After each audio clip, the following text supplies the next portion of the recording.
When it comes to dating, there are two types of relationships. One is the serious relationship, and the second type is the unserious relationship. When we talk about a serious relationship, we're referring to one that involves some sort of commitment, one that has the potential to lead to marriage.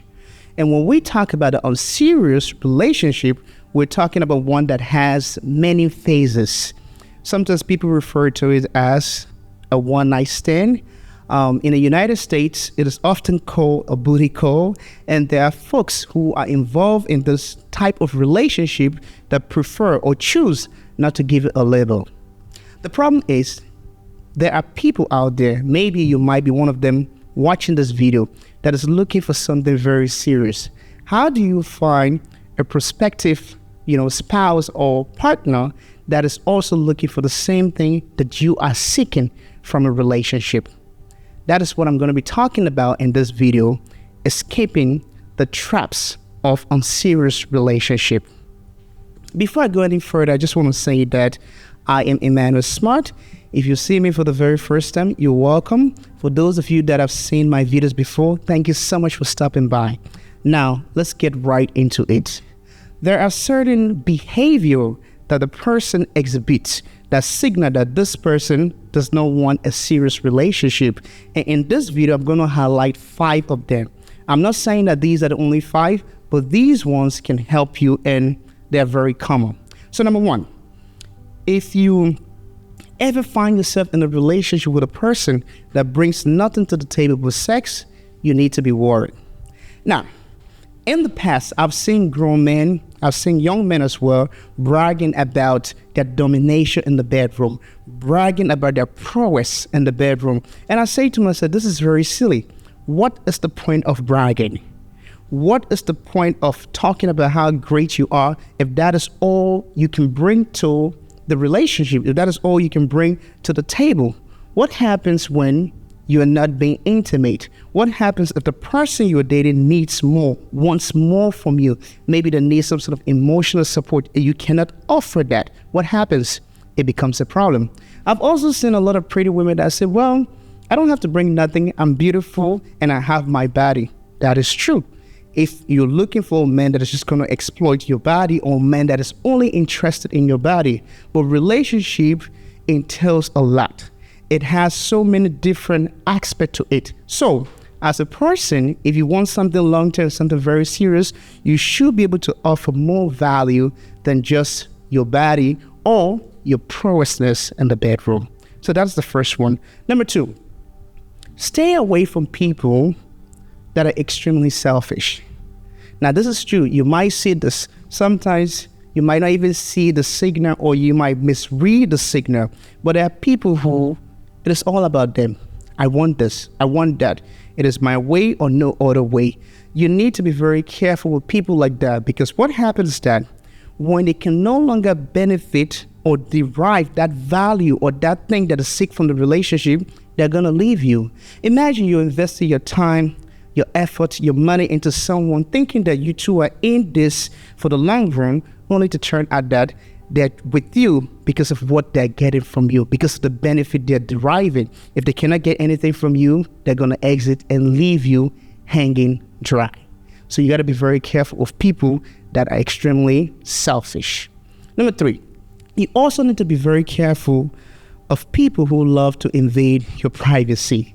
Now, this in itself is against the law in the United States. So if you have a partner that is always sneaking around, always trying to get into your phone when you're sleeping or when you put it down to go take a shower, you have to be extremely careful. Now, I will say this. Some people say that there should be no secrecy in a relationship. To an extent, that is true. But there should also be no sneaking around in a relationship. If you want to know who has been calling your partner or who has been texting them, why not just ask them? If a person is now, open enough to share that information with you, you should be worried. But I don't find it particularly pleasant to go around trying to, get into somebody's phone. It is just wrong. And also, there are certain information, if somebody is not ready to share them with you, give them time. Let me give you an example. If I know maybe if I have access to an information that was shared to me by a friend and is very private, it has nothing to do with my partner. It doesn't involve her or it doesn't involve him in the women case, so you should learn to respect your partner's privacy.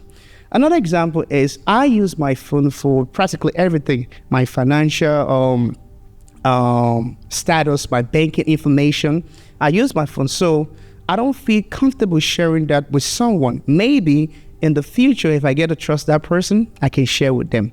But the point I'm trying to make is that be very careful of someone who is constantly invading your privacy, trying to know who you're talking to, trying to know each and every person and everything about your life, and they get so obsessed. Be very careful. Number 4, be very careful about people that love playing the blame games. Now, this can cause some sort of psychological effect. You see someone who blames you for their behavior. If they act crazy, if they act a little abnormal, they blame it on you. You got to be careful. Sometimes even when they publicly disgrace or humiliate you, they blame it on you. So you have to be careful. This is not love. This is just someone who is in a serious need for some sort of psychological help. So don't look at those things and find them to be cute. I'm telling you, if you're with someone who's always blaming you for the things that they do, you have to be careful. And of course, number 5, be very careful of people who have so many anger issues. This is true. I've seen 2 young people who were in a relationship where the woman gets so jealous to the point that she took a knife and almost stabbed someone.